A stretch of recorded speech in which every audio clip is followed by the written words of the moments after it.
نمبر 2 د مؤمنانو سره فرشتي هم مددګاری. 35 پارہ سورہ تحریم آیت نمبر 6 کی اللہ تعالیٰ جل جلالہ ارشاد فرمائی فَإِنَّ اللَّهَ هُوَ مَوْلَاهُ وَجِبْرِيلُ وَصَالِحُ الْمُؤْمِنِينَ وَالْمَلَائِكَةُ بَعْدَ ذَلِكَ ظَهِيرٌ.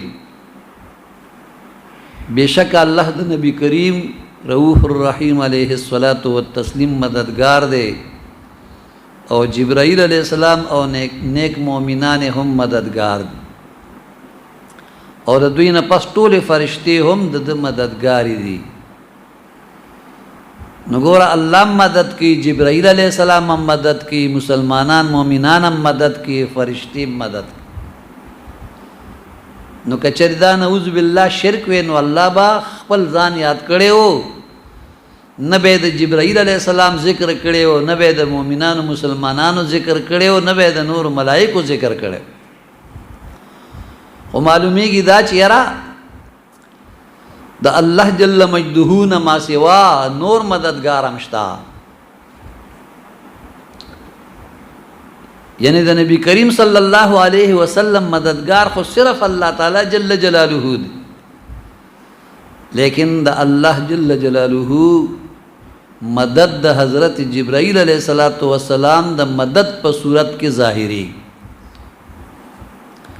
یا د نیکو مسلمانانو د فرشتو د مدد په صورت کې ظاهر کیږي. لکه څرنګه چې صرف الله تعالی جل جلاله رزاق دے، رازق دے، یعنی الله تعالی چاله په خپل لاس باندې د رزق ورکولو د پاره خلق له ناراضي، هغه د رزق د ورکولو د پاره اسباب او وسایل او مظاهر مقرر کړي.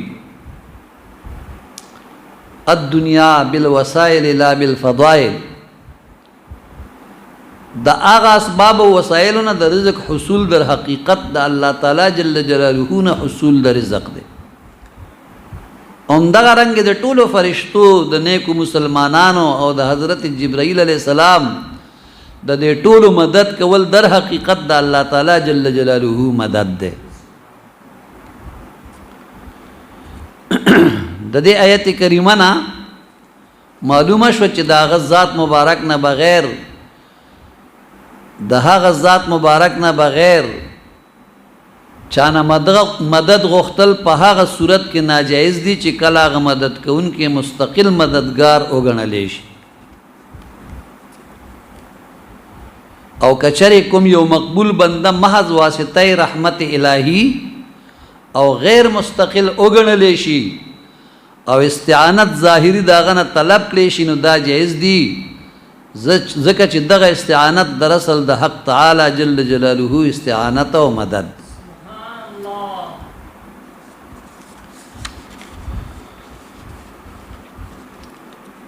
نمبر 3 حضرت موسی علی نبینا و علیہ الصلاۃ والسلام د خپل رور مدد طلب کړي. 14 پارہ سورہ طه آیت نمبر 29 نواله 31 پورې پدې کې الله جل جلاله فرمایي چې حضرت موسی علی نبینا و علیہ الصلاۃ والسلام په بارگاہ الہی کې داسې عرض کو وَاجْعَلْ لِي وَزِيرًا مِّنْ أَهْلِي هَارُونَ أَخِي اشْدُدْ بِهِ أَزْرِي. او ما د پاره زما د اهل نه یو وزیر جوړ، زما د پاره یو وزیر جوړ، ته جوړ خوب دل تروړي.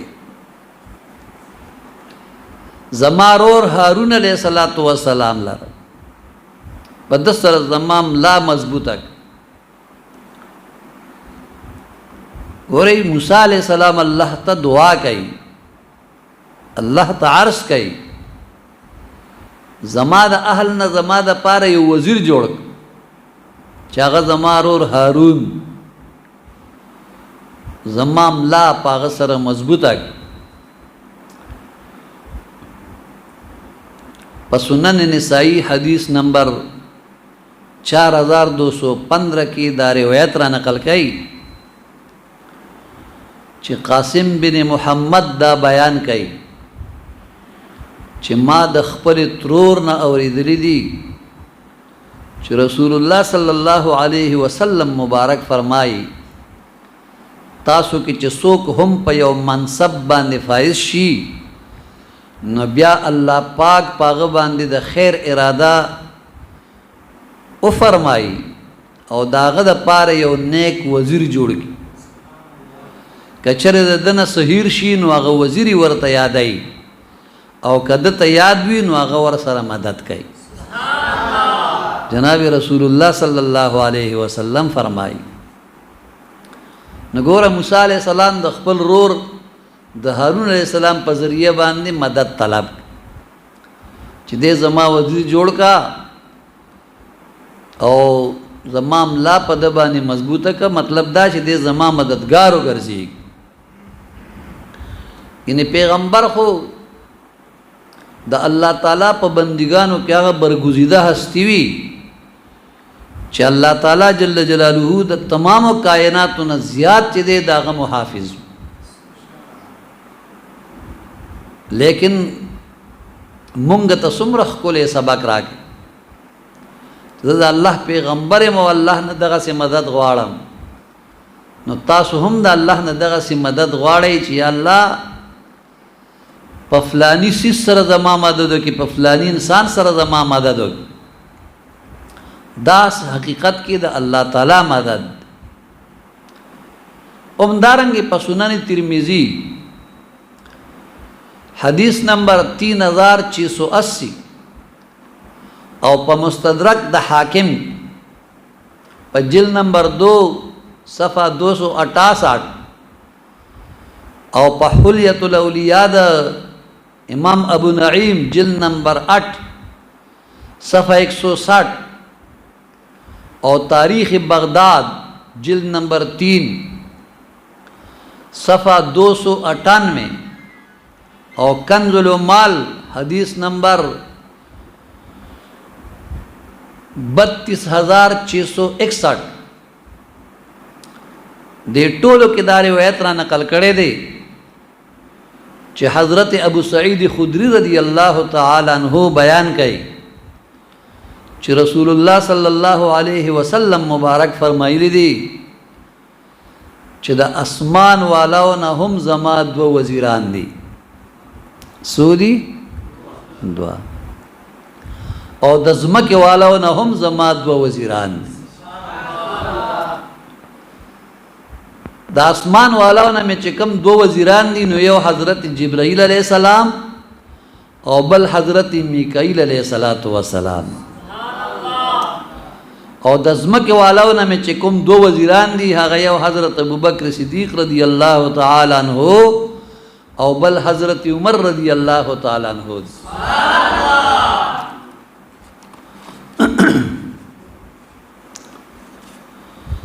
هم دارنګ په شلم پارا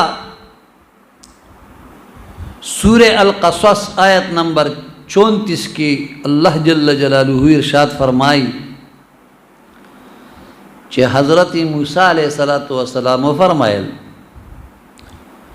وَأَخِي هَارُونَ هُوَ أَفْصَحُ مِنِّي لِسَانًا فَأَرْسِلْهُ مَعِيَا رِدْ أَنْ يُصَدِّقْنِي إِنِّي أَخَافُ أَنْ يُكَذِّبُونَ دا قرآن عظیم الشان آیت او زمارور هارون علیہ السلام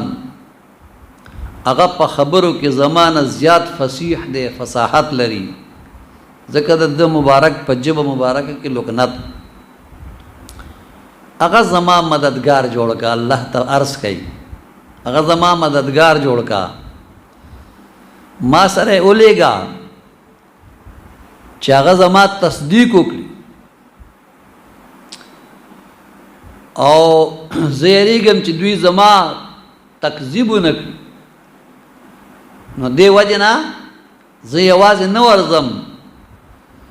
هارون علیہ السلام زما مددگار جوړ کا چې هغه ما سره لاړ شي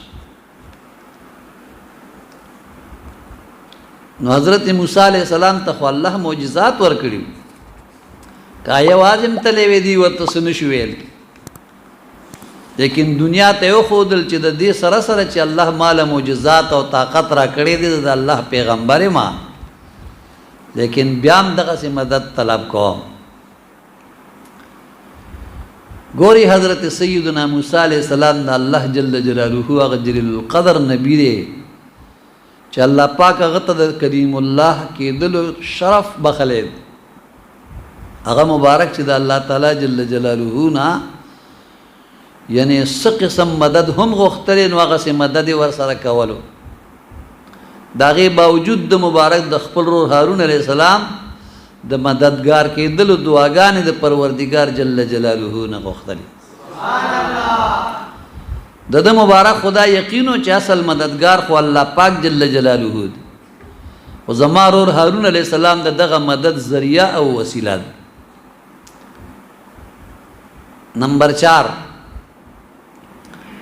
د حضرت جبرائیل علیہ السلام په ذریعے سره د حضرت عیسی علیہ السلام مدد کول حضرت جبرائیل علیہ السلام د لوی عظمت او شان مالک دی د فرشتو سردار دی لیکن د انبیاء کرامو علیہم الصلوات والتسلیمات خدمتگار دی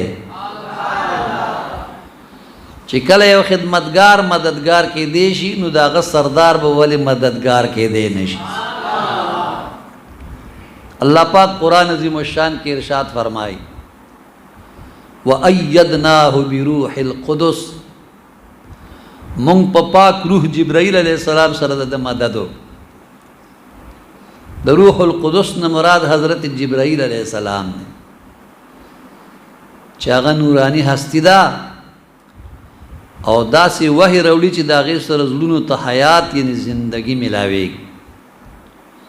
حضرت جبرائیل علیہ السلام ته د حضرت عیسی علیہ السلام سره د هر وخت د اوسېدو حکم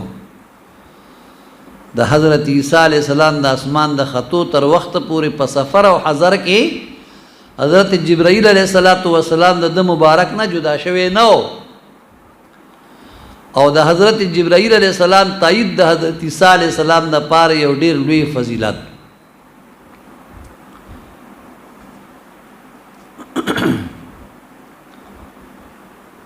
بل طرف ته د جناب رسول الله صلی الله علیه وسلم مبارک برکات وګورئ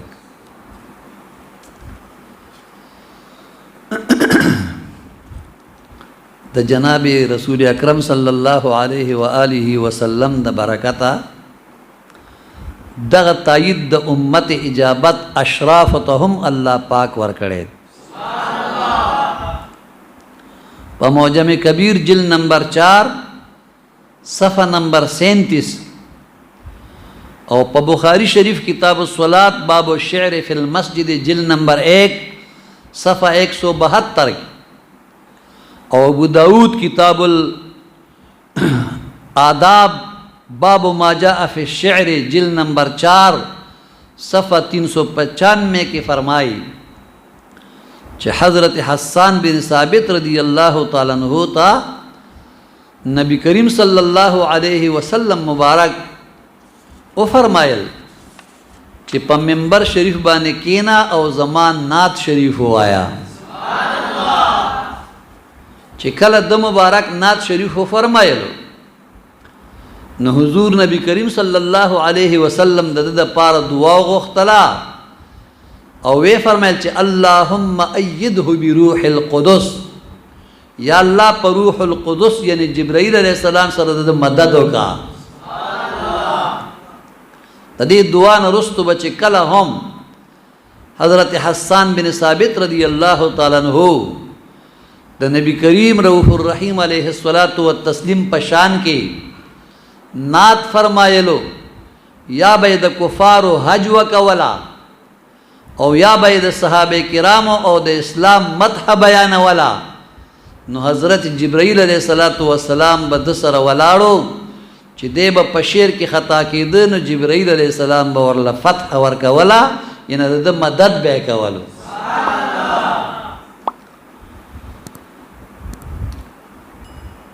د دې تفسیر نه دا هم معلومه شوه چې د غیر خدا مدد شرک نه دی.